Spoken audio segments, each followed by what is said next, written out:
నా వ్యాపారంలో ఏలు పెట్టింది నువ్వు, నా దారికి అడ్డు వచ్చింది కూడా నువ్వే. అది నీ ప్రాణాలకే ప్రమాదం, గుర్తుంచుకో.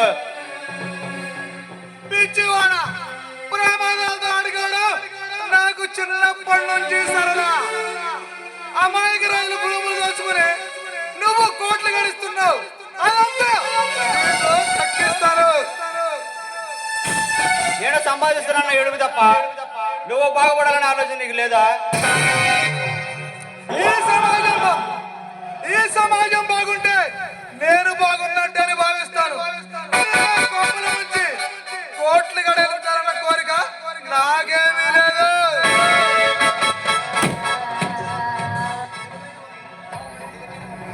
తెలివైన వాడు తినలేవన్లు దొరుచుకోవడం చాలా ఆచారం వస్తుంది. ఆచారాన్ని సైతం గ్రాచారం పట్టిస్తాను.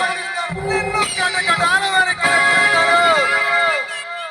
పిచ్చివాడా, నువ్వు నా మీద పెట్టిన కేసు కోర్టులో అడ్రస్ లేకుండా పోతుంది. అంతదేమన్నవాడివి నన్ను ఎదుకంటే ఎందుకు వచ్చావు? కాళ్ళబేరానిగా? నీతో కాలబేరం రావని కర్మ నాకు పట్టలేదు. నాదంతా కరెన్సీ కట్టల మీద బేరమే. నా మీద పెట్టిన కేసు వెనక్కి తీసుకురావడానికి ఎంత కావాలో చెప్పు. డబ్బు సంపాదన ఆశయమైతే నీకన్నా ఎక్కువ సంపాదించేవాడిని. అయినా ఎన్ని కోట్లు సంపాదించి ఏం చేసుకుంటారా? ఎన్ని కోట్లు సంపాదించినా కట్టెలతో కలుస్తారు కానీ కరెన్సీ కట్టలతో కాదు. డబ్బు సంపాదించి ఆటగాని చవటాలందరూ మీలాంటి పని వాళ్ళు కౌరు చెప్తూ ఉంటారా? ఆ కార్యచారి కడుతున్నాను, 10 లక్షలు ఇస్తా, ఆ కేసు వెనక్కి తెలుసుకున్నారా? 10 లక్షలు ఇచ్చినా వదిలిపెట్టే ప్రసక్తే లేదు. రాజమండ్రి సెంట్రల్ జైల్లో రాళ్లు కొట్టుకోవడానికి సిద్ధంగా ఉండు. అదే నీ ఆఖరి నిర్మయం అయితే దిక్కుమాలు చావడం గుర్తుంచుకో.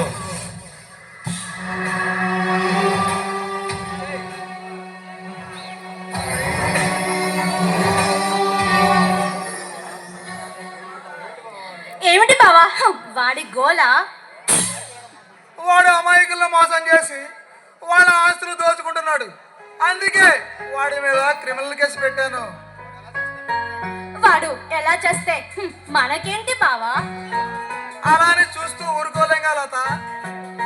ఊరుకోక మరేం చేస్తావు? చెయ్యాలంటే చాలా ఉంటుంది. అలాగని చెప్పి అందరి బాధ్యతలు నీ నెత్తికి ఎక్కించుకొని ఎప్పటికో ఇంటికి వస్తావు. లత, నువ్వేమీ భయపడకు. నేను ఎప్పుడు ఏమి చెయ్యాలో నాకు బాగా తెలుసు. అలాగైతే నీ ఆరోగ్యం ఏమవుతుంది బావా? కనీసం ఈ మరదల గురించి ఇంతైనా ఆలోచిస్తున్నావా? నేను ఎలా ఉండాలో నాకు తెలుసు. నిన్ను ఎలా వంచాలో కూడా నాకు తెలుసు.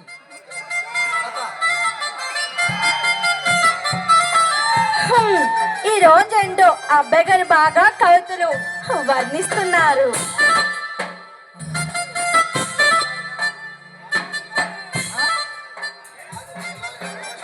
కాదు, ఇల్లాలిగా ప్రమోషిస్తాను. జీవితాంతం నా అర్థంగా చేసుకుని గుండెలో దాచుకుంటాను. బావా, నువ్వు చెప్పేది నిజమా? నాకు చాలా సంతోషంగా ఉంది బావా.